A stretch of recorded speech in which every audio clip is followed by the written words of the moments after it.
Hello বন্ধুরা, তোমরা সবাই কেমন আছো? আশা করি ভালো আছো। তো আবারও একটি ভিডিও নিয়ে তোমাদের সঙ্গে চলে আসলাম। এই পাতাটা কেউ চিনতে পারো নাকি অবশ্যই জানিও। এটা হলো কুলেখাড়া পাতা। এটা খেলে শরীরে রক্ত হয়। তা আমি প্রতিদিন দিনে 3-4 বার এই কুলেখাড়া পাতা খাই।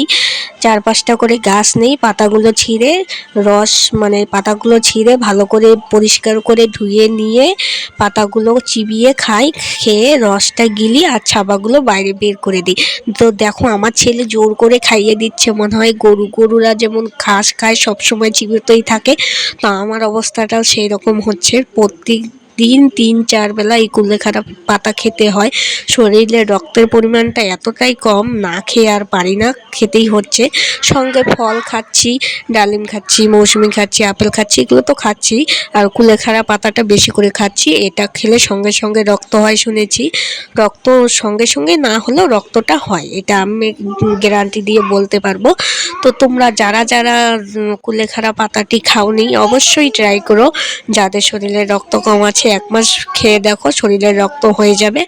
আর এই গাছটি তোমরা এমনি জলের মধ্যে গেড়ে দিবে, ডালটা গাছ হয়ে যাবে। এই গাছটা যেখানে সেখানে জলের মধ্যে লাগিয়ে দিলেই হয়ে যায়। তো কিছুদিন কিনে খাবে, তারপরে গাছটা হয়ে গেলে বাড়ি থেকে খেতে পারবে। তো আমার রসটা খাওয়া হয়ে গিয়েছে, এখন আমি ছাবাগুলো বের করে ফেলে দিব। তো তোমরা অবশ্যই ট্রাই করবে। যদি ভালো লেগে থাকে আমার ভিডিওটি, লাইক, সাবস্ক্রাইব, কমেন্ট করে দিও। আর টাটা, আবার নতুন কোনো ভিডিওতে তোমাদের সঙ্গে দেখা হচ্ছে। বাই বাই, সবাই ভালো থেকো, সুস্থ থেকো।